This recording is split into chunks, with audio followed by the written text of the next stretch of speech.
Greetings and welcome to the Department of Tangents podcast, an interview with screenwriter and producer Matt Leslie, whose new film, Summer of '84, is out now on video on demand and Blu-ray, with new comedy from Joe Firestone. I was lucky enough to see Summer of '84 a few weeks ago in Salem, Massachusetts, not far from where Matt Leslie grew up in Ipswich. I had not heard of the film before, but it was sponsored by the Salem Horror Fest, and I trust the tastes of the folks who run that, so I went into it with no hype, knowing virtually nothing about it. I greatly enjoyed the film. It has the same vibe as movies I enjoyed, oddly enough, as a teenager in the mid-'80s, like The Lost Boys and The Goonies. Davey, a suburban teenager, thinks his neighbor Mackey might be a serial killer. One night when he's out playing a game with his three best friends, Davey happens to see a kid in Mackey's kitchen. That gets Davey's conspiracy theorist mind working. Kids have been going missing lately, and when the next one looks like the kid he saw through Mackey's window, Davey is convinced Mackey is the killer. But who would believe him? Mackey is a cop and by all outward appearances the perfect suburban neighbor. Naturally, the only people he can turn to are his friends, the nerdy Farraday, rebel Tommy, and the good-natured big kid Woody. The first and possibly most important thing that got my attention is how natural the kids seem together. This kind of movie lives and dies by the chemistry of its cast, and that worked for me. So did Rich Sommer from Wet Hot American Summer, Mad Men, and Glow, who plays the neighbor, Wayne Mackey.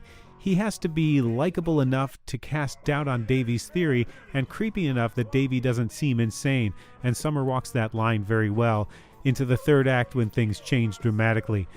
The major story arc was well plotted, providing just enough doubt to keep the mystery going.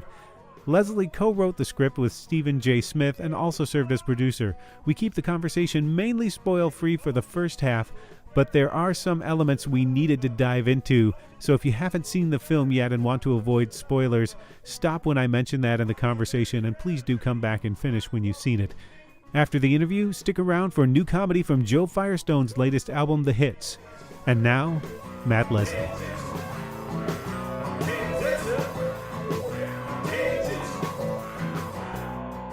You wrote this with your friend Stephen J. Smith, and sort of about your experiences growing up, or informed by your experiences growing up in on the North Shore.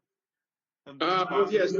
So Steve Smith is my writing partner. We've been writing together for about 7, almost 8 years now. We've written a number of screenplays together, and this was the first one that actually got made. But it was kind of where it came from wasn't really based on experiences per se. Like there was never a serial killer that we knew growing up, or that we were around growing up, or anything like that. It was just sort of like, I guess.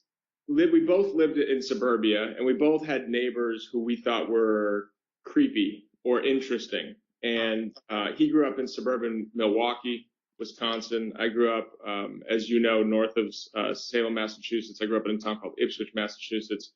And we both grew up in these like sleepy towns. And the story I always tell is that, when I was, the school bus would drop me off at the foot of my street, and I would have to walk like, a half mile up to my house, and I'd walk past the same houses every single day. And I would start to notice that there were certain people who I always saw. Like I would see this guy's out watering his lawn, this one's washing her car, this one's mowing, whatever. But then there were certain houses where I don't think I ever saw the person who lived in those houses, and so then my mind would kind of go kind of a little wild with, I wonder who that person is. Like, I wonder what they do. Like, how is it possible that I never see the person who lives there? Even when I'm walking by the house later in the evening or earlier in the day or whatever, there's like never anyone there. And so, Steve and I always joke that it's like, we would be like, okay, well, maybe they're a CIA spy, or like maybe they're a serial killer. And so movies that fell into that kind of vibe, like The Burbs and Fright Night and Rear Window and The Goonies, and that just were sort of like about amazing or crazy things happening in a sleepy place, really resonated with us.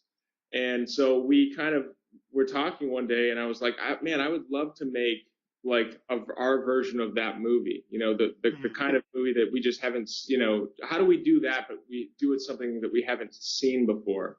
And so that's how we started coming up with Summer of '84. We decided we wanted to make a movie where kids talk the way that we talked, which is like swearing and talking, we're basically, when you're like 15 years old, and I don't want to speak total generalizationally, but like I had a filthy mouth, and it was like, instead of my Right. friends, we were just like, we're sort of like spreading our wings, so to speak, like, being independent and having a voice and like testing the boundaries of that stuff. And then also we were like, well, if you were, in a neighborhood and you thought your neighbor might be a serial killer and you were right, it probably wouldn't end very well for you. And we had never seen that version of the movie either. So we were like, we started with like, okay, we want kids to be swearing and we want the ending to be a little bit darker than what we would traditionally get. So that was the beginning. Did you have that gang of kids that you rode around town on bikes Yeah. with as a kid? Yeah, for sure. I mean, I think most kids are probably similar in that, you have two best friends, three best friends or whatever, but then you've got other friends. And so you're hanging out with them sometimes and sometimes. So I think my group of friends was a little bit more of a revolving door of a number of different people over the course of different years. I didn't have like just three buddies that I spent all my time with for years and years. But definitely had this kind of thing where it was like, you're in a neighborhood, you're hanging out with like a group of different kids, and playing games. Like Manhunt is something that I really played, and it was something that I really wanted to have in this story, and fortunately that was something we were able to do. Mm-hmm. And you had well, let's say who the gang is at first. It's four kids. You've got Davey, who's the conspiracy theorist. You've got sort of the nerd kid. You've got the big good natured kid, and you've got the sort of troublemaker from Yeah. kind of a broken home. That's the four sort of archetypes. Yeah, exactly. Yeah. I mean, in the script, they were a little less archetypal, but when we were casting, the studio really wanted us to make sure that there was like delineating characteristics between every kid so that it was just like super easy to pick them out of a lineup. So it's, yeah, like you said, Davey's our main character. He is precocious. They're all 15 years old. Davey's precocious. He's a conspiracy theorist. He's bored and he's got a wicked imagination, and so his mind goes wild. He's the kid who for years believed in Bigfoot and aliens and all that stuff, and his buddies poke fun at him. And then from there we've got Eats. And by the way, Davey's played by an amazing actor named Graham Brashear. And then we've got Eats, played by Judah Lewis, who's also, I mean, all of our kid actors were amazing, but Eats is, like you said, he's kind of the punk of the group. He's got, he's got a tough home life where his mom and stepfather fight a lot, and there's a lot of dysfunction going on, and the ripple effect of that is sort of like spreading into his life. And, he's a good-hearted kid that I think acts out a little bit because of that home life. And then we've got Farraday, who, like you said, he's kind of the geek. He's the bookworm. He's the kid who's studious. In the script, the original script, we caught a glimpse into his home life too, where we find out that his parents are together, but they're very strict and they expect a lot of him. They demand a lot of him. And, you find out that there's a lot of pressure on him to do well academically and to basically be a great success. And that weighs heavily on him, and takes him out of the fun of the summer, occasionally. And then, and that's played by Corey Gruder Andrew, and again, awesome actor. He's doing great. He's on Am with an E right now, on Netflix. And then we've got Woody, who is Davey's best friend. This guy's is played by Caleb Emery, who is on a show right now on, I think, NBC called New Girl, I think it's called, which is big. I think it's one of their biggest shows. So he's doing great too. But Woody is, like you said, he's this big bear of a kid. He was loosely based on a kid I grew up with, and he's the same thing. Like the kid I grew up with, by the time we were 13 years old, he was like a full grown dude with a beard. We were all just like kids still, and it was like, how is he already? Like he was already like 5'11" and a dude, and we none of us had gone through puberty yet. So and he was the same thing, big lovable kid, goofball, just like one of those people you meet him and you just love him. And so I designed me and Steve designed Woody to be like that, just this kid that you instantly fall in love with because of, ultimately, I won't talk about what ends up happening, but we need you to love Woody for our Act 3 finale to really be effective. And Woody was in the audience at the Salem screening that I attended. He was, yeah. He was. It was kind of funny to have him be there and see the movie, so that was really cool. What did he think of the character? I think he got a kick out of it. Like, it's me and all my friends, and Woody was one of those kids that I grew up. I've known Woody, the real life Woody, since I was in kindergarten.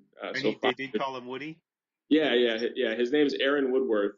He's a police officer in Ipswich, Massachusetts, and just one of the best guys ever. And we called him Woody. And I forget where I was going with this, but just so him, I think we grew up massive movie fans, and we watched tons of movies together. And so I think for him to be like, a character in a movie to be based off of his name, because I guess his spirit was kind of cool for him, I'm sure. Mm-hmm. And the kids did have great chemistry together as well. Did you get to see them together really before you cast them all? No, I mean, that was the tricky thing. So we're a very low budget movie. I mean, when you watch a movie like Avengers, or they have like hundreds of millions of dollars. Our movie was much less. We didn't have the budget to to do testing like that, where you like, all right, we like that kid, let's put them in a room and see how it goes. We had to cast. Originally, we were planning to cast at least 3 of our 4 kids out of Vancouver where we were shooting, because that saves a ton of money if they're local actors, right? You don't have to fly them in. You don't have to put them up at a hotel. That saves a lot of money. But we ended up finding Judah Lewis in Los Angeles, who the kid who played Eats. Judah is just like, super talented kid. I mean, he started a movie called Demolition opposite Jake Gyllenhaal, and then he was in The Babysitter, which is a big Netflix movie with Samara Weaving, and there was a McGee movie. I mean, just like tons of stuff that he's done. And wait, where was I going with this one? My mind is just like spinning today. You're talking about the chemistry, about getting to see them. Oh, yeah, originally going to cast all of them out of Vancouver. Thank you. Yeah. So, all right. So we cast Eats out of LA, and we were like, okay, that's the only one that we're going to get out of LA. So we got to find the rest of these kids in Vancouver, but we couldn't find our Woody. So I ended up just like doing a deep dive on IMDb one day, and I found Caleb Emery.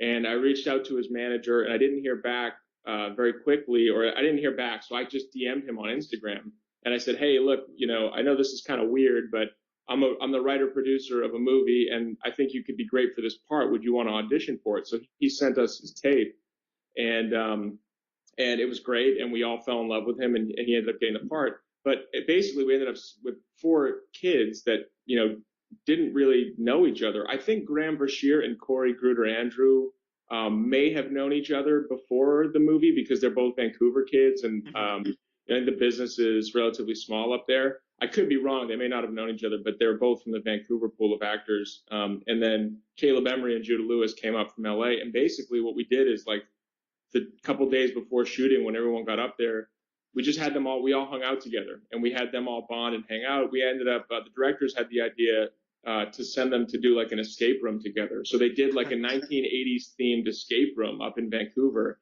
And so they got to really bond over the course of a couple days prior to shooting. And then our first 2 days of shooting where we shot all the treehouse scenes. Mm-hmm. And that treehouse, the interior of the treehouse was built on a set in Vancouver.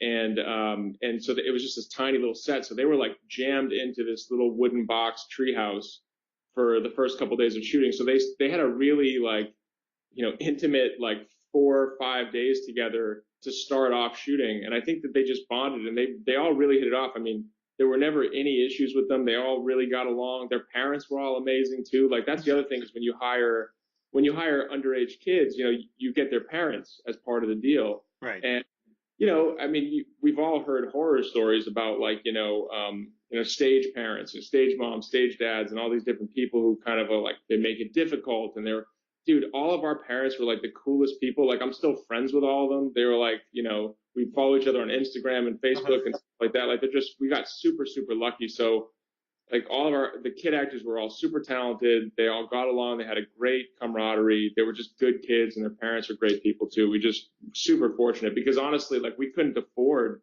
to have issues. We didn't have enough days shooting. It would have been a disaster. All right. Well, that's the essential relationship in that movie is between those kids, and if that doesn't work, the movie doesn't work. Exactly. Exactly right. Did the kids stay in touch after shooting wrapped? Do you know? Yeah, they have. So Judah Lewis, Corey Gruder Andrew, and Graham Brashear are all 15 years old. Caleb Emery, who plays Woody, is I think he's 23 now, but he just looks like he's got a baby face. So I think I think he keeps in touch with them a little bit. I think they stay in touch more. I know Corey up in Vancouver's got like a sneaker fix, like he's a sneakerhead, and so is Caleb. And Caleb lives in LA where there's a ton of like, I'm not a big sneakerhead or anything, but like I know in LA if you like sneakers, you can get all these like special edition kicks and stuff. And like so Corey will send Caleb money, and Caleb will buy sneakers for Corey here in LA and ship them up to Vancouver for him, which I think is hilarious. So they've stayed in touch that way. And then I know Corey came down to LA at one point for something last month, and he got to hang out with Judah Lewis, who lives in LA. So I know they've all stayed in touch, and they're all planning to continue to do so. And they're all doing great. Like they've all booked all kinds of cool stuff. Like Graham just booked a movie that I think is like part musical, part movie. Mm-hmm.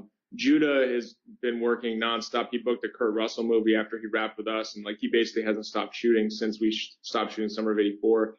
Like I said, Corey Gruder Andrew is on Anne with an E on Netflix, and Caleb Emery's got that NBC series New Girl. So it's like the four of them have just like nonstop and working. Mm-hmm. And what were you looking for when you were casting the next door neighbor Mackey? That seemed to be you seem to need somebody who could be affable and menacing for that role to really work. Yeah, well, we were always really concerned with just getting the best actor possible. So one of the things that was a challenge getting this movie greenlit is that is really the only adult role in the movie.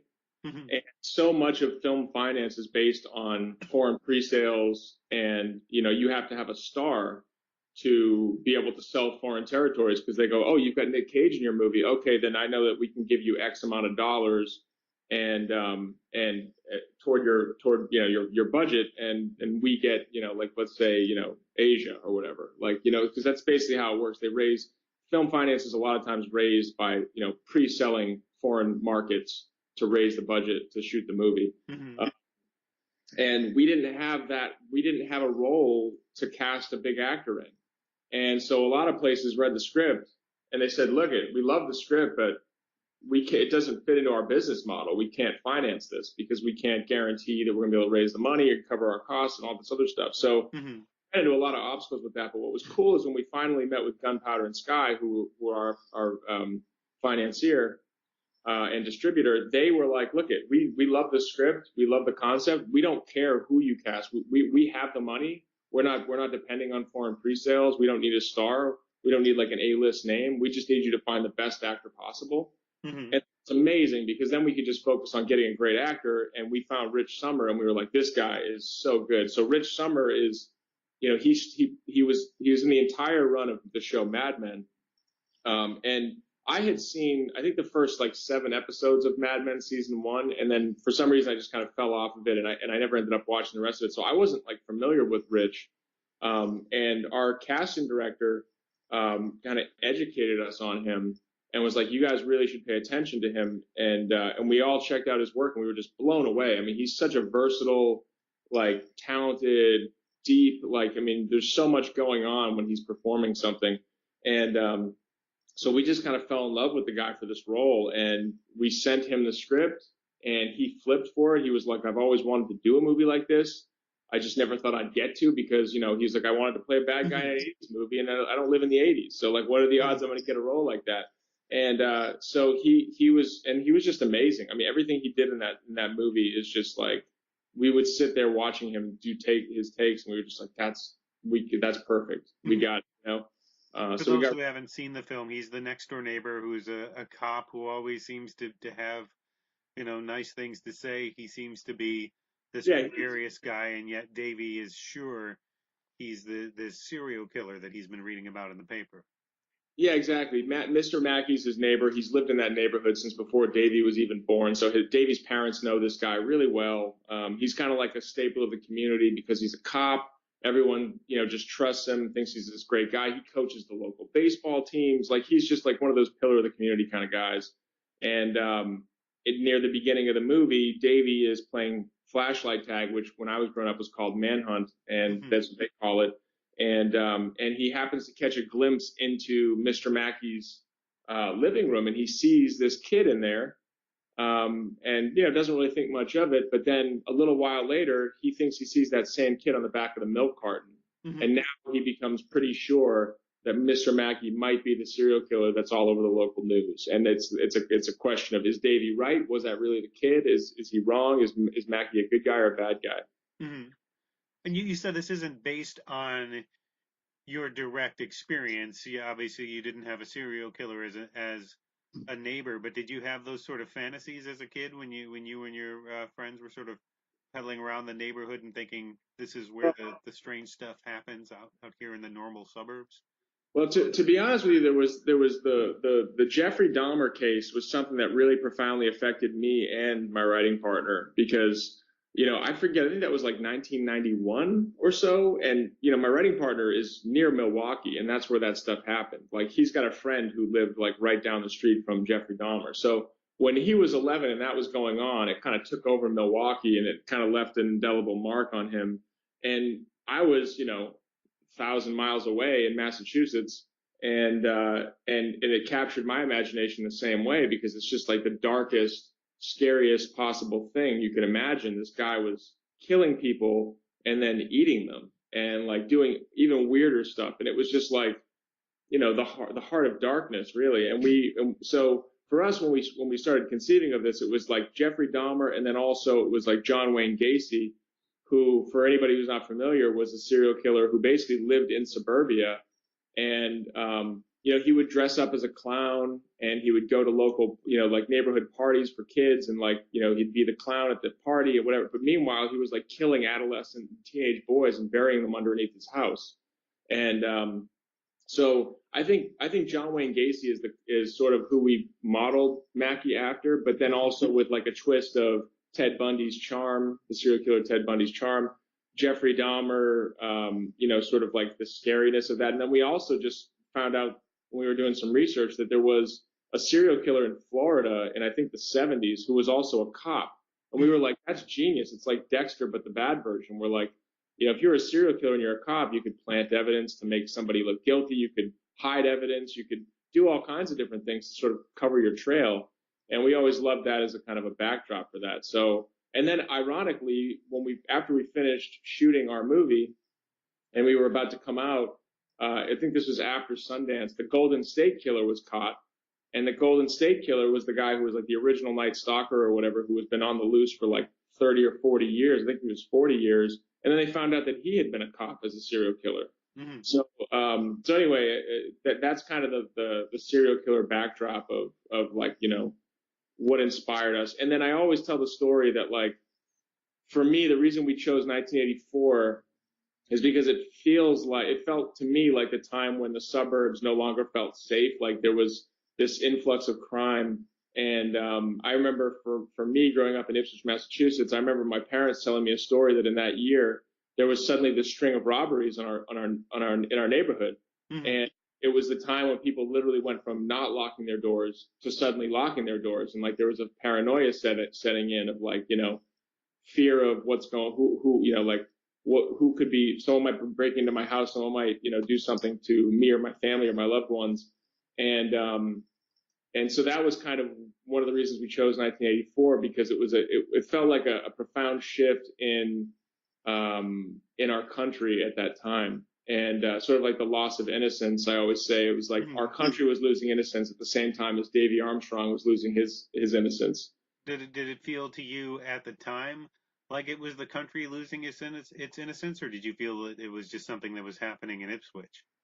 Well, I mean, so I'm 38 years old. I was born in 1980, so I don't really remember 1984 at all. I mean, Mm-hmm. if I were writing this movie for me, it would have been summer of '94 because that's Mm-hmm. when I was 14.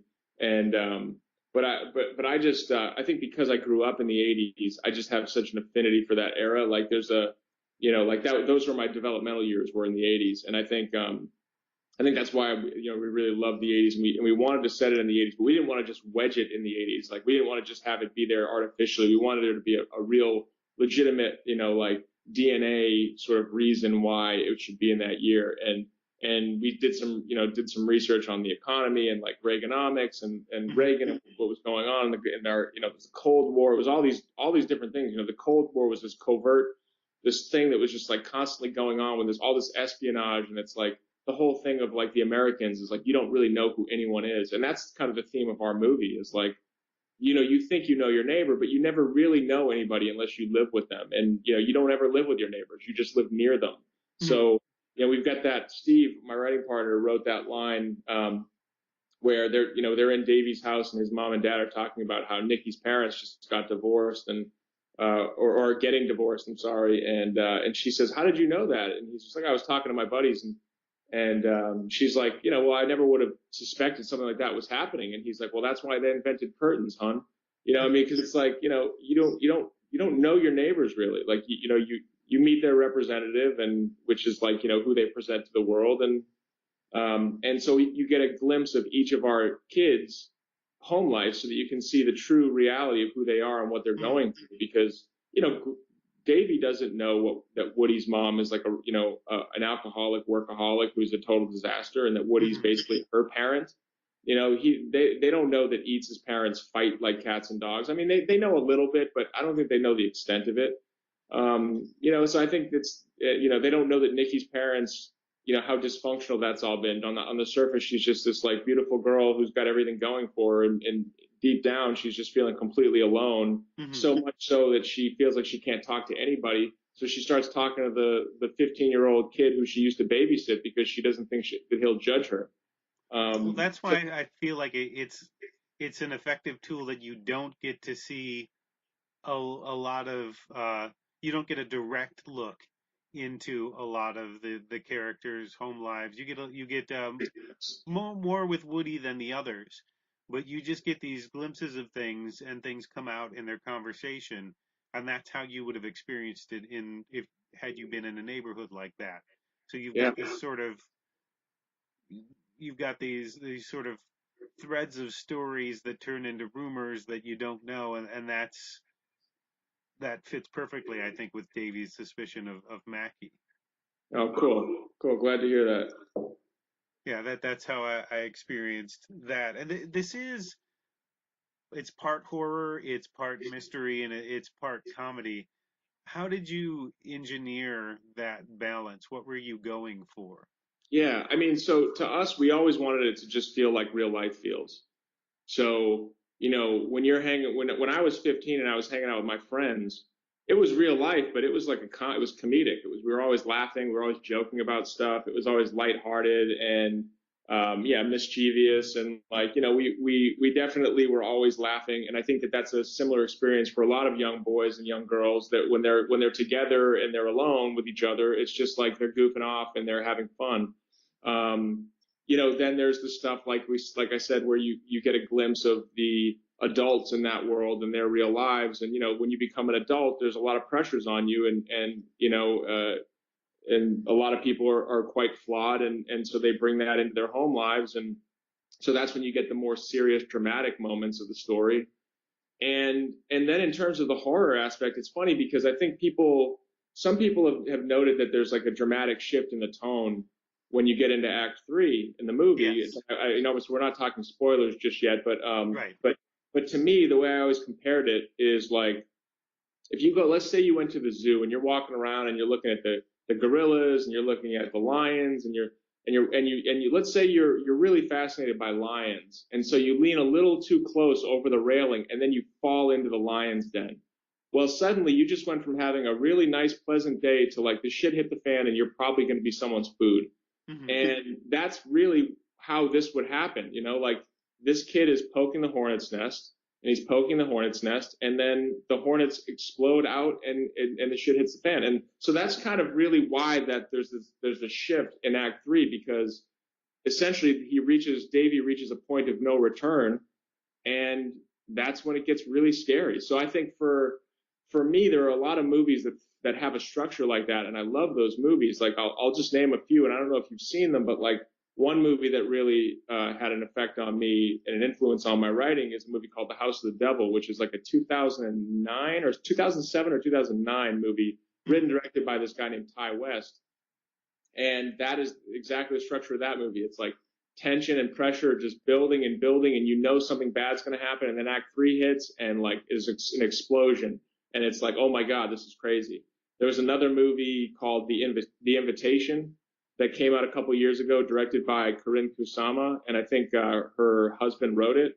And it's about a group of people who gather at this house. They haven't seen each other in years, and our main character starts to suspect that there's some new people that are brought into the house, and he starts to suspect that they're up to no good. And you don't know the whole movie, and then Act 3 hits, and boom, he was right, and it gets crazy and scary. And like, so there's something really intriguing to me about that structure. And so Steve and I wanted to structure ours that way, because I think there's something really naturalistic about that. There's something like in real life, if there's something scary that's going to happen, it just happens suddenly. It doesn't like slowly build up. And horror movies traditionally are scary the whole way through. Like you're in a haunted house and scary stuff's happening the whole time. And but I think in real life, it's like suddenly there's a serial killer in your house, and you get stabbed, and like you were fine 5 minutes ago. And so I think that's kind of what we were really going for with this. Let's ease into those spoilers then. In that Act 3, just before we're saying spoiler alert, right? Spoiler alert, yes. Coming up, right. we're going to. I feel like we're gonna. The next few questions are going to bring out some spoilers. There's a certain point in the movie where, and this is definitely a spoiler. So if you haven't seen the movie yet, forward past this, or stick your fingers in your ears or something. There's a point where it could be over. There's a point where, and we'll say particularly, the point where we know who the killer is, and the authorities know who the killer is. Everybody's sort of convinced, and they're at the police station, and it seems like things are wrapping up. During that particular moment, when they're sitting on the steps of the police department, yeah, I felt a little bit of disappointment, thinking, well, this is kind of there have been a few flashes of horror movie stuff so far, but there hasn't been a really heavy element of horror just yet. It's been more a mystery than horror up to this point. And if they just catch the killer right now,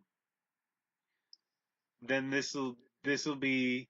It was satisfying fine to that point, but it'll be really disappointing if that's where the film ends. Yeah. And I knew at that point something fairly drastic had to happen, and then of course something fairly drastic did happen. Yeah. I mean, was there? You knew you had to get to that third act for this to work, and the big spoiler here is that Davey's right. Mackey is the killer, and he's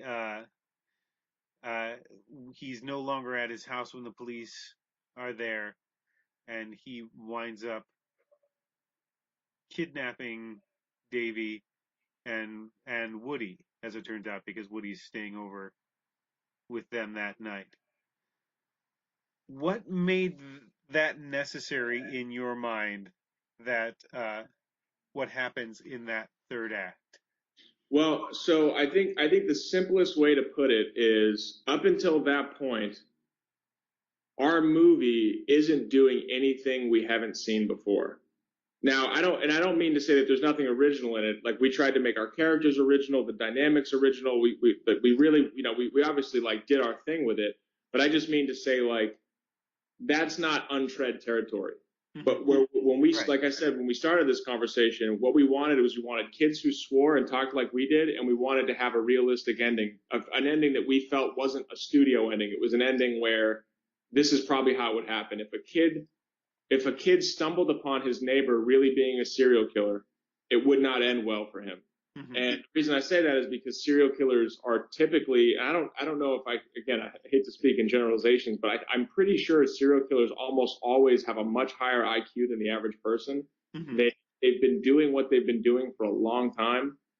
And I think it would probably be hard to win as like a 15-year-old kid stumbling into that world. I think it would not go well.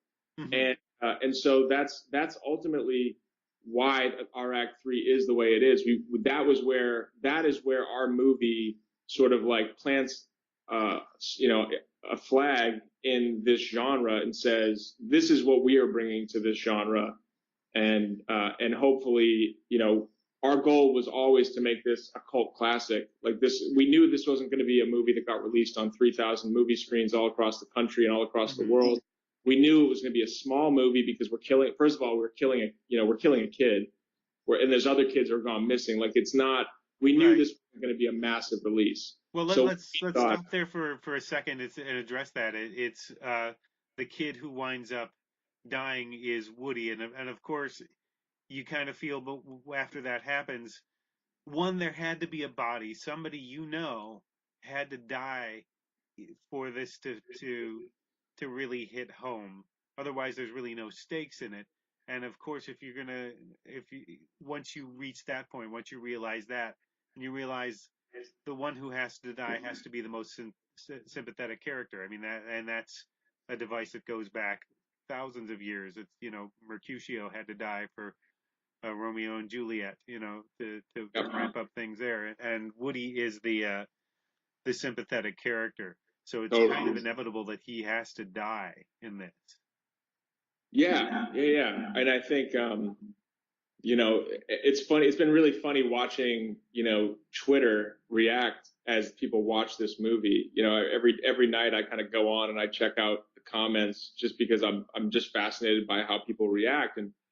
And so many people just are like, oh my God, so sad about Woody. Like, justice for Woody. Like there's like hashtags like justice for Woody or like, I mean, it's just been really funny because I think it's been cool to see that it's worked. Like people fall in love with Woody and they love him. He's just this lovable guy. And Caleb Emery brings so much to that role just because, I'm friends with Caleb in real life now.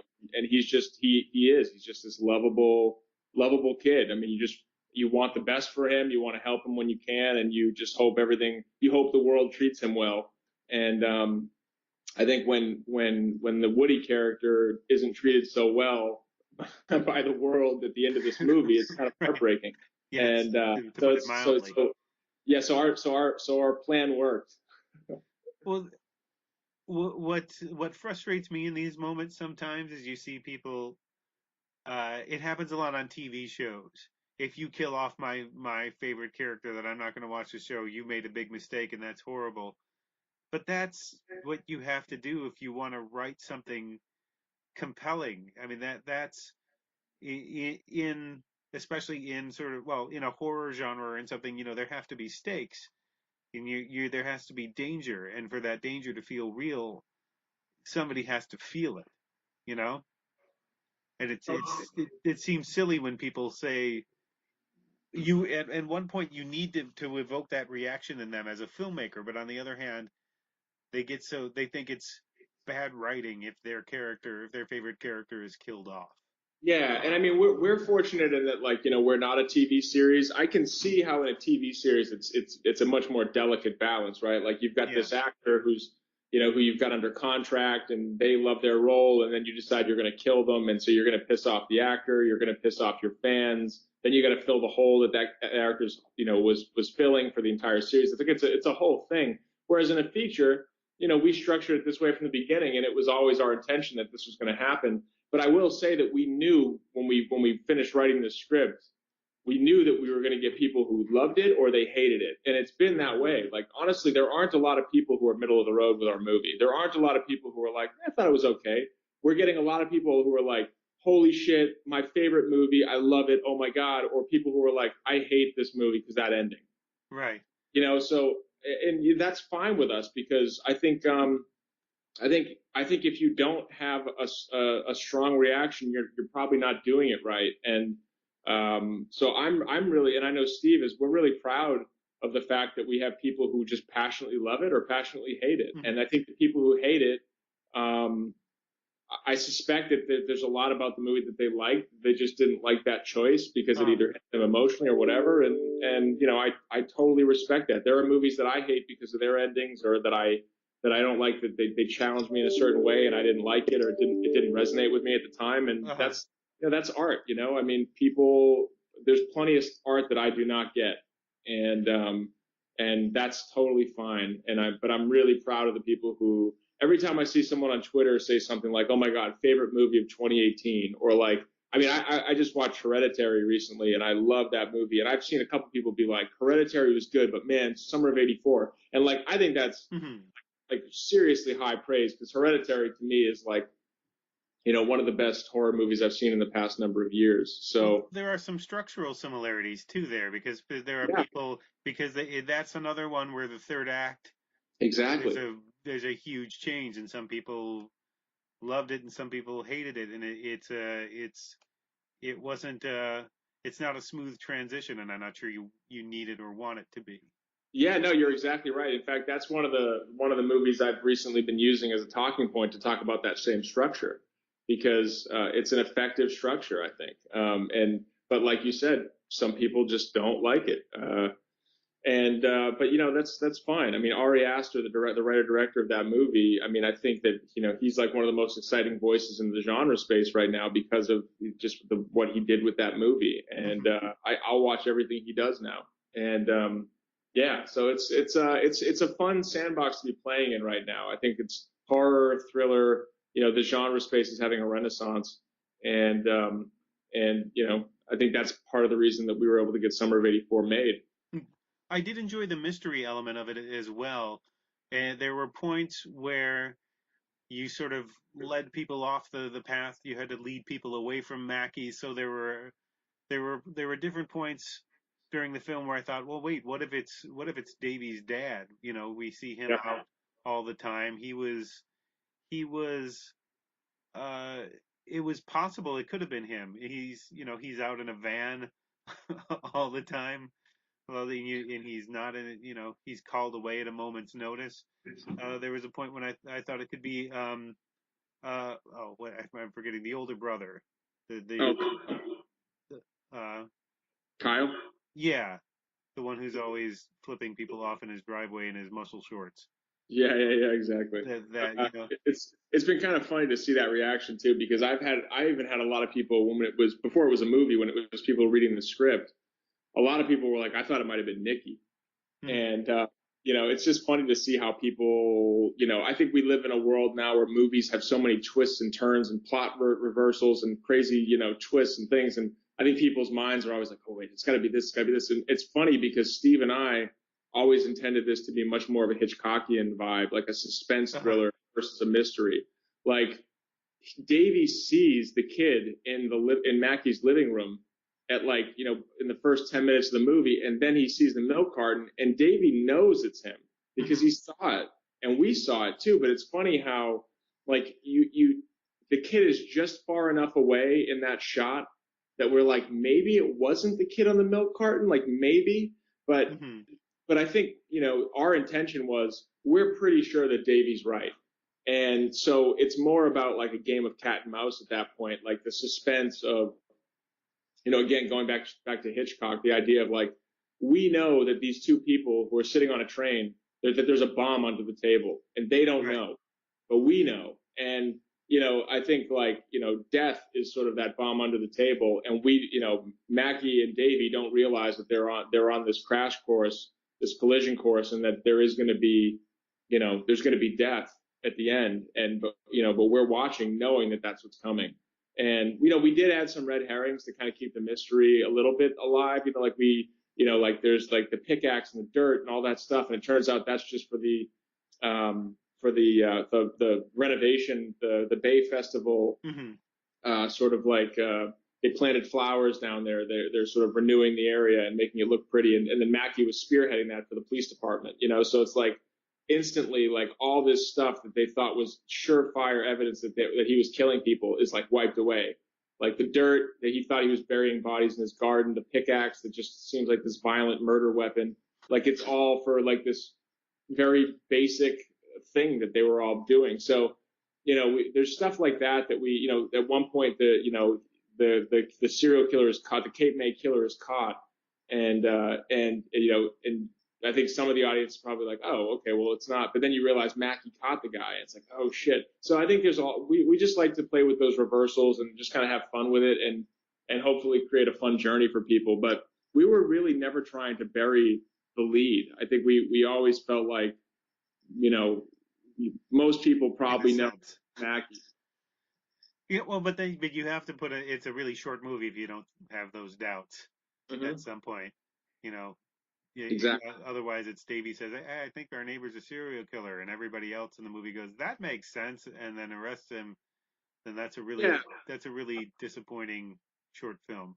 Yeah, I think a lot of those red herring moments are really to throw up obstacles in Davey's way, coming from his friends, because his friends are like, dude, it's not him. Like, what are you talking about? Get over this. This is crazy. You're a conspiracy theorist, and you're crazy. You've gone off the deep end. It's like, so it's putting obstacles in Davey's way, and then him always like, sort of overcoming them, and that, like I said, I think I mentioned this in the Q&A in Salem. It's like, curiosity killed the cat. Well, I guess more accurately, curiosity killed the cat's best friend. Right. Well, that's where in that third act also, where I think Richard Sommer as Mackey really pays off, because he can handle that turn from that nice guy, because even though you think he probably is the killer through most of it, you don't want to think that, because he's such a pleasant, nice, gregarious kind of guy. You don't see. Yeah. But then when that turn happens, and especially in the scene with Woody and how brutal that is, he was terrifying in that. Totally. I remember when we were talking to Rich, and he was kind of before, because we shot that last. That was one of the last things we shot. That scene on the island, where he is, where he kills Woody, and he kind of is face to face with Graham. And Rich had been talking to us for days and days about what he wanted to do. Like he kept saying, like, I really want to be like, I want to get right in Graham's face. Like I want to just be like touching his head and his face. I want it to be like, I want him to know how upset I am. And so he started talking to Graham, who plays Davey, about that, and Graham's parents, and making sure they were okay with it, and making sure they were comfortable with him really going for it at the end there, because it's a really intense scene. I mean, I'm sure you remember, he really screams in Graham's face at one point, and it's really intense. And actually, Graham's mom, Cindy, would kill me, but I mean, when we were on set and they were filming that scene, she was actually in tears because it was so intense. I mean, it was really, like, I think probably for her, like a really disturbing thing to see, which we felt horrible about, but it really is captured on camera. And I think that scene, man, Rich just like really went for it. And when we were watching that, we were all just like, holy shit, that's going to be such a powerful scene. I mean, he just brought it to life. And so, because when you're writing a scene like that, because he said it word for word, the dialogue, but he did it in such a way that just like brings it to life. And that when you're writing it, you just like, well, I think this is good. I think this is right. But, until someone actually speaks those words in that kind of moment, you're not really sure. We thought we might have to rewrite the scene. When we were shooting it, we kind of went into that scene thinking, well, okay, we'll work with Rich really closely. And if he's not feeling any of this dialogue, we'll just change it with him. And he just delivered it and just nailed it. And we were like, wow, that was amazing. You said you shot that towards the end. I'm wondering that was probably more of a logistical choice, but would it have changed the mood of the movie if you had shot that near the beginning? Oh, it's quite possible. I mean, we didn't. It was for for logistical reasons. It wasn't. I mean, we shot that. So the third act of our movie takes place on in the movie on this in the script. What's called a tidal island. So I grew up in Massachusetts, as you know, and in Massachusetts, I grew up clam digging and worm digging with my father and my uncle. My uncle owned a bait shop and still does in Salem, and so I grew up digging, and there were islands along the coast of Massachusetts, and I'm sure other places along the East Coast and West Coast where when it's high tide, there's no road onto the island, and when it's low tide, there's a road onto the island. And I just thought that'd be such a cool setting for a finale in a movie. And so our act three, you end up finding out that Mackey his killing field where he buries these bodies or disposes of these bodies ultimately is on this tidal island. And he accesses that, it's a remote island that he accesses when it's low tide, you can drive on. And if it's high tide, you're stuck on that island. And, so that's, that to me, it just always felt like such a cool way to end a movie. And so we shot it in this really remote location in Vancouver called Manatee Bay. And Manatee Bay is like an hour drive out of Vancouver. And it's a very costly place to shoot. It's like, basically when we were there, it's just like there were all these different productions shooting in this like really remote location because a ton of TV and even movies get shot up in Vancouver. And during the summertime, it's their busiest time. So it was expensive to shoot there. We basically got 2 days to shoot. We actually have a cold open that we shot for the movie where you see a kid being chased through the woods and he's terrified and he kind of bursts out from underneath the canopy of trees. It's daytime and he falls into the water and he's like, where the hell am I? And he gets to shore and he looks out and he sees like there's land, but it's like miles away. And you realize he's in the middle of nowhere. And then he gets clubbed in the head by somebody who we don't see. And then when we cut to the actual open that we have in our movie now, Davey's delivering newspapers and he gets to Mackey's house and he drops a newspaper and he picks it up and looks at it. The kid, it says Freeport Boy still missing. And the kid on the newspaper cover, the front page of the newspaper is the kid that we just saw get like clubbed on the island. And we shot that out in Manatee Bay, but we didn't get the pieces that we needed to make that scene really work. So we ended up having to cut it. It's kind of on the cutting room floor, unfortunately, because it's a really cool scene. But will that be in the DVD extras?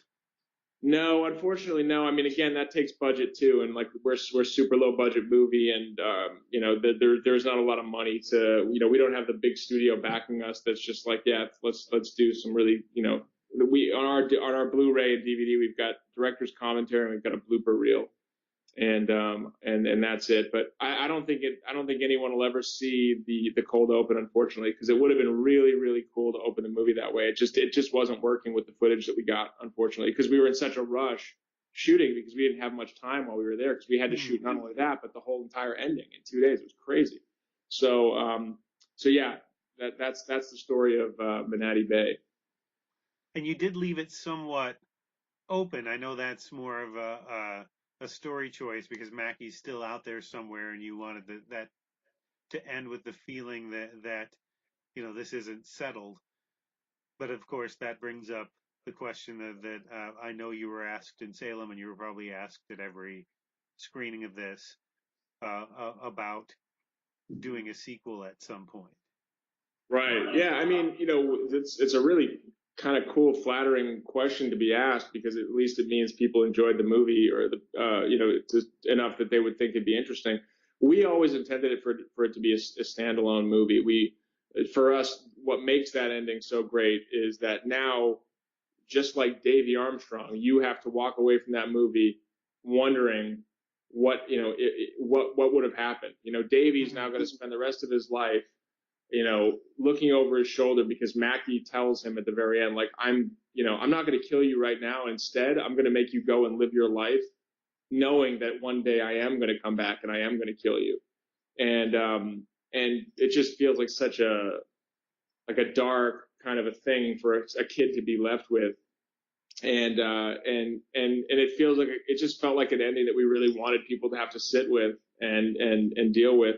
Now, obviously, like you said, for obvious reasons, it does lend itself to having a sequel. And Steve and I always they're really highly unlikely to ever be a sequel. We didn't really play in many movie theaters, so there was not like a big box office that could go, oh yeah, like let's make another version of this because we're going to make a ton of money. Because at the end of the day, this is the film business, and I don't know if there's a big enough market that people would invest a few more $1 million in making a sequel.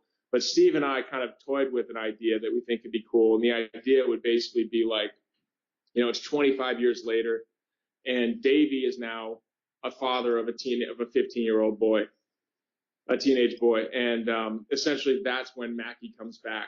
And he comes back to get Davey's kid and ultimately uses the kid as bait to get to Davey. And it's kind of like, it ends in like a climax where it's like someone's dying. And or multiple people are dying. I don't know what we would end up doing at that point, but it feels like a really cool setup for what that movie could be.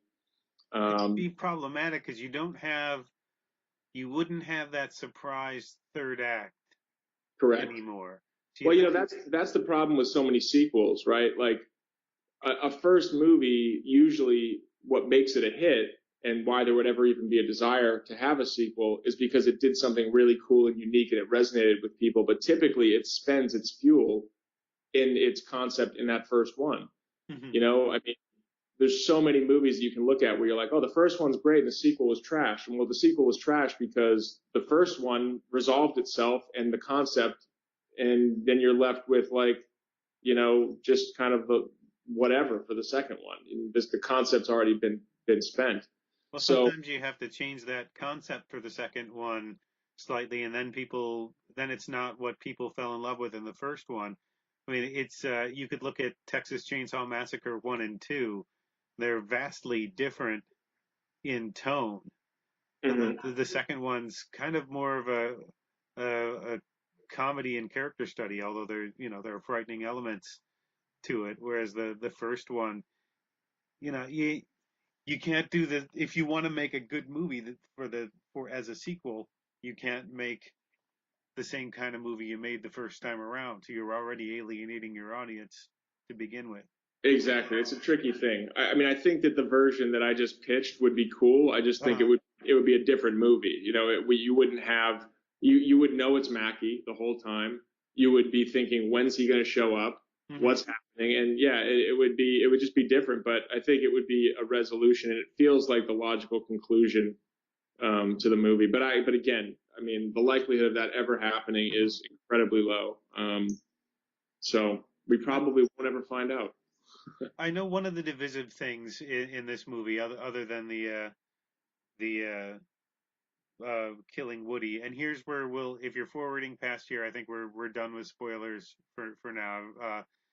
But people either loved or hated the nostalgic element of it, and it is called Summer of '84, so you're not going to show up and have something set in modern times, so you're going into it knowing there's a certain amount of looking back that's going on here. But some people are tired of nostalgia, and some people still enjoyed it. And I know you said at the screening there were a lot of Stranger Things comparisons, even though when you first started making the movie, Stranger Things hadn't really blown up yet. Yeah, we wrote the script back in late 2014 when Stranger Things wasn't even a thing yet. When Stranger Things came out, we were pretty devastated because we were like, they definitely did a lot of what we wanted to do. And then it came out, and then, so there's definitely been a run of like nostalgia. And I think, unfortunately, we were the first ones on that wave, and then these other bigger projects kind of went right past us, and then there was us, and people. I mean, it like genuinely bugs me when people are like, "Oh, Stranger Things ripoff," because like truly, that was not. I mean, Stranger Things is fine, but our influences were actually movies that we grew up with, like The Burbs, The Goonies, Fright Night, The Lost Boys, Rear Window, stuff like that. Like Stranger Things wasn't even a glimmer, and like that has nothing to do with our movie. It just happened to come out a little bit before us, and then same with it. Like genuinely no effect on our movie and how we made it or how it was written, and we just happened to come out after it. So it's unfortunate, but it's the reality of the situation that we came out after those movies and after that show. Mm-hmm. And that just is what it is. I mean, in terms of like people being sick of nostalgia, I mean, I can understand that. I mean, it's it was never our intention to come out after a string of other nostalgia pieces. It's just kind of the hand we were dealt. But I hope it can stand on the merits of the movie itself versus it being a nostalgia piece, because nostalgia is definitely a factor in the movie, but that's definitely not the only thing either. Yeah, I mean, it's part of the charm of setting. Excuse me, sorry. It's part of the charm of a setting in the way it would be in any other period piece. That you're, except I guess in this time you're in this particular case you're harkening back to a time somebody might remember as opposed to like a Victorian piece. Yeah. But it's funny how people will say, how nostalgia might be a cheap device, but at that screening that I saw, you talked about being able to afford basically one song, and that was Bananarama's "Cruel Summer," and it was Yeah. $30,000 for one needle drop to be Yeah. able to.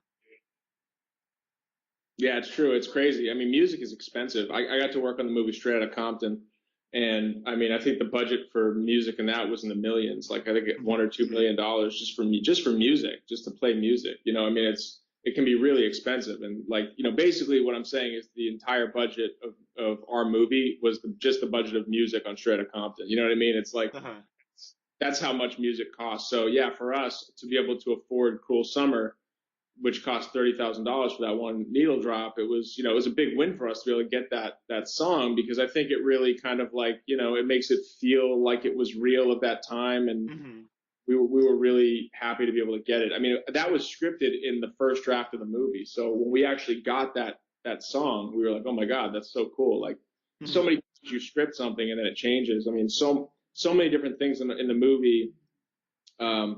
Like locations and different things that were, we couldn't get cleared with different corporations that we had written in the script had to change. And that was one of those ones that we didn't have to change it. It ended up staying all the way through and getting into the movie. So it was cool. We had stuff like G.I. Joes. Did you have to get any permission to use? Yeah. So we have the G.I. Joe walkie-talkies.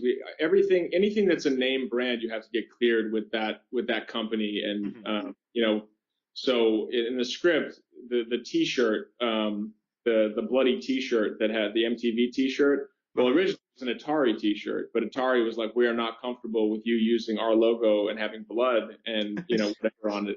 And so, but MTV is fine with the blood. Oh well, no. You know what it is so Van Toffler. So Gunpowder and Sky is run by a guy named Van Toffler, and Van Toffler was the guy who ran MTV for like 20 years. So he literally like called MTV and got it worked out, and it was a big win for us, because if we didn't get the Atari logo, we only had a couple other things cleared and they all kind of sucked, and we were like, no, this iconic shot of the T-shirt, this thing that's going to be in our movie is going to be this like crappy logo. And then he made that call and made it happen, and it was like a transformative moment for that entire subplot. Well, and you got lucky with some of the props too, because you were working on the same set. I think you said as Timeless, the TV show, and so you had props you could use from their shoot.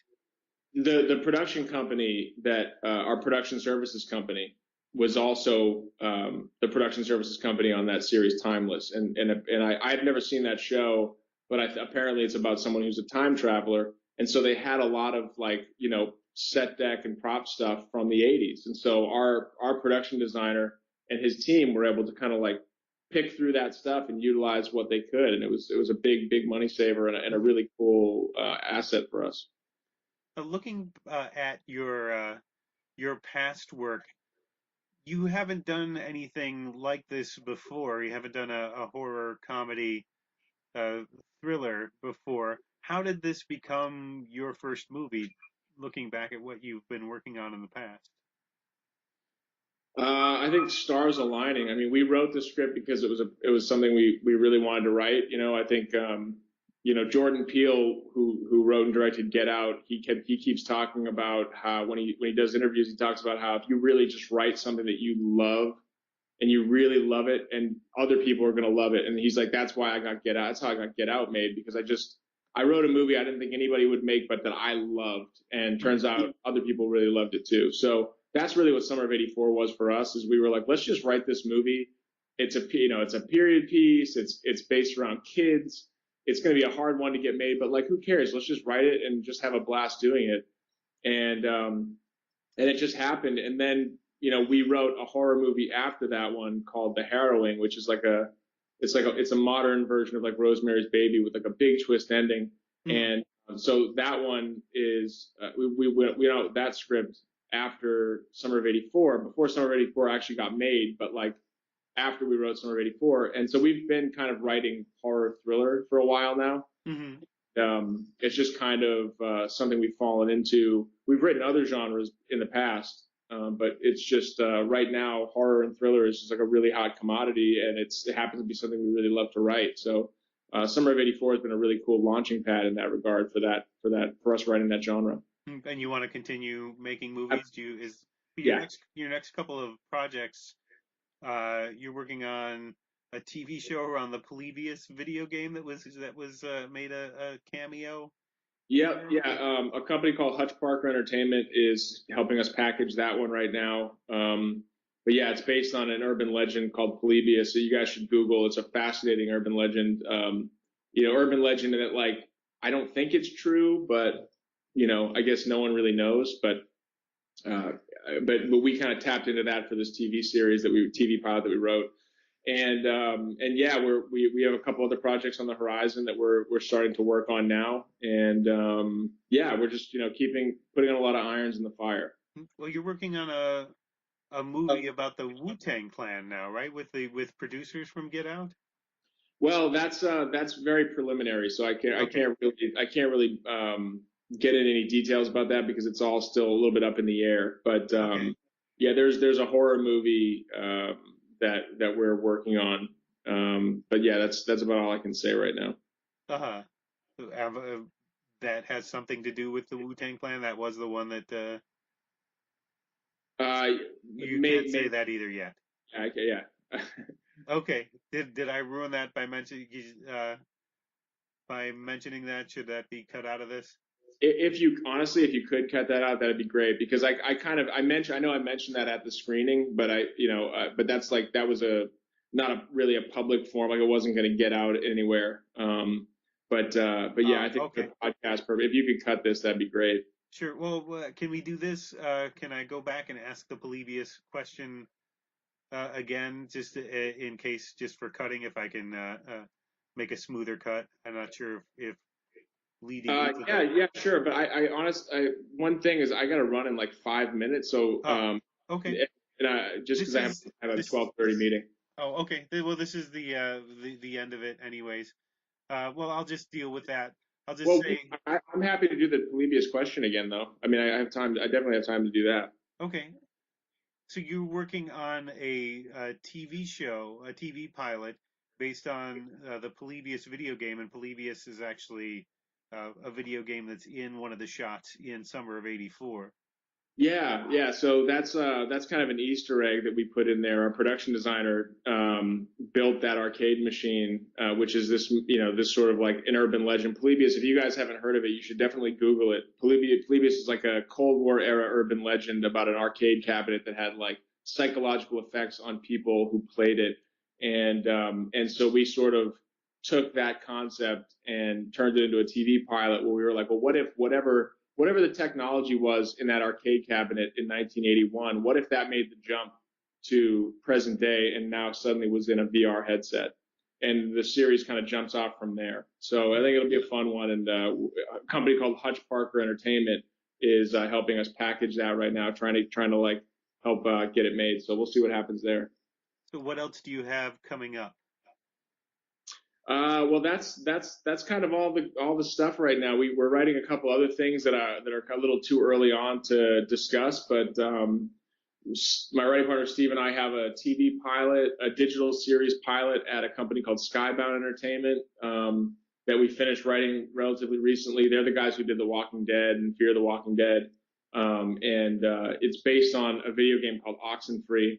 And for any gamers out there, you should definitely check out Oxenfree. It's a really cool game. So we've got that digital series, and then yeah, like I said, we've got a few other things in the works, but a little too early to talk about yet. But hopefully, you'll be hearing from us very soon with some more feature films. And where can people find the movie and find out more about your work? Oh, awesome. Yeah, thanks. So Summer of '84, you can find it on iTunes. You can find it on PlayStation Network. You can find it on Amazon. You can basically anywhere where you can find video on demand. I know Comcast and Verizon Fios, you can find it on those different services as well. And the Blu-ray and DVD are both available right now on Amazon. So if you want to get a hard copy, you can do that as well. Okay. And well, what about your work in particular? Where can people find more about what you're up to, news and things about what you're up to? Yeah, so Steve and I have a website called smithandleslie.com.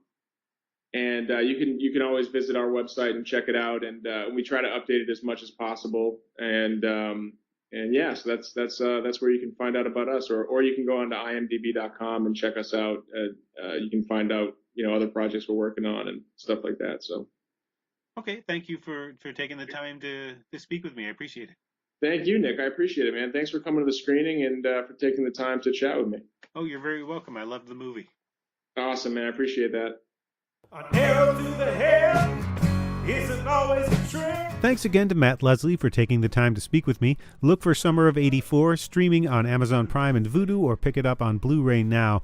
You can find out more about Leslie's work as well as Smith's at smithandleslie.com. And if you enjoyed this episode of the Department of Tangents podcast, please consider subscribing and or rating on iTunes, Stitcher, Google Play, or wherever you get your podcasts. You can also check out the website at www.departmentoftangents.com to see the trailer for Summer of '84, as well as other posts and all the previous episodes. A quick reminder, the Department of Tangents Daily Horror Film Fest is coming up in October, and if you have any favorite short horror films currently available online, or if you yourself have made a short horror film, please get in touch by email and let me know. I am still looking for films to feature. My email is nick@nickzano.com, nickzaino.com, and you can find that address on the site as well. And now we come to our featured track, Social Stuff, from Joe Firestone's new stand-up album, The Hits, out now on Comedy Central Records. It's a fun album, a live recording that includes occasional, seemingly spontaneous musical interludes from Arcade Fire's Will Butler. Firestone has a gentle demeanor that belies a sharper wit and a constant agitation over dealing with the outside world, which is what this track is all about. It's the minor tragedies of social interactions, from farting in an elevator to saying dumb things in public. My favorite line is the frustrated, "I don't know how to get smarter, you could read, but I mean, who cares?" Firestone is a staff writer on The Tonight Show with Jimmy Fallon and co-hosts the Dr. Game Show podcast on the Earwolf Network. You can find out more about her at joefirestone.com, and that's Joe, J-O, or follow her on Twitter at @KingFirestorm. Here's Social Stuff from Joe Firestone. I hate to say this to a room, such a nice room, but I do think we're all idiots. Like, so many of us are idiots. Maybe not all of us, but a lot of us are idiots. Like, in the airport especially, I feel like we get so stupid. Like, I feel like you could be lined up. Like, you could just be lined up, and you're like, I'm in line for muffins. And then, like, 12 of us realize there's no muffins. We're not in line for anything. We're just standing in a straight row. But, like, we would always be like, what happened? And the muffins went away? Or what? We all just, did we miss our flights? It's just, and like I was going through security, and the TSA guy was like, have a good flight, and I was like, you too, and that's stupid, that's a dumb move, but then I was like, you know what, I gotta ask, and I was like, hey man, how many people say you too, knowing you're not going anywhere? He said 2/3. 2/3 of us are saying you too to a man who's staying put. It's so crazy. We're all so stupid. I don't even know what to do. I'm part of the majority, but I don't know what to do. I don't know how to get smarter. You could read, but who cares? It was raining the other day, and I saw a guy pull out his smartphone, and he was like, it doesn't look like it's supposed to rain. It's raining, buddy. It's raining. What are you going to do about it? It's raining. What can we do? You're just looking at your little square. It's so stupid. I do think I'm a little bit more negative towards people because I'm bad at social stuff. I think that might be the problem. Is anyone here bad at social stuff? Oh, that's a trick, because if you wooed, you're good at it. That's the trick. The people that are bad, they stay quiet, and they look to their neighbors, and they're like...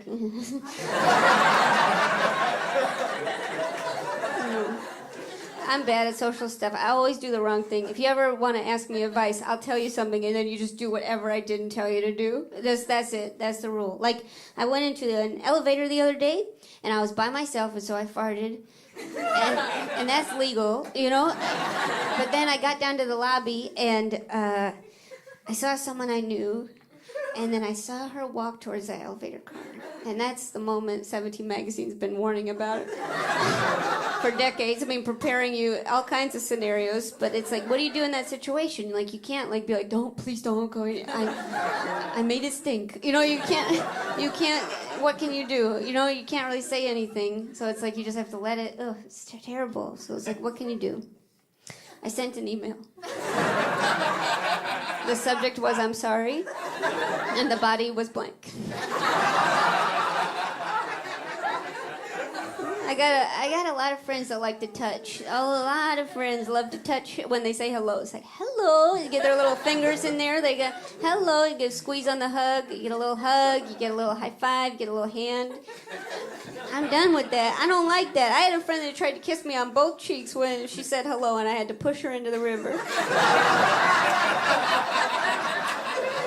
I can't tolerate that. I can't tolerate. You don't need friends who demand touch.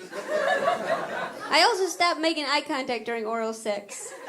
Does anyone here make eye contact during oral sex? Even just a check-in?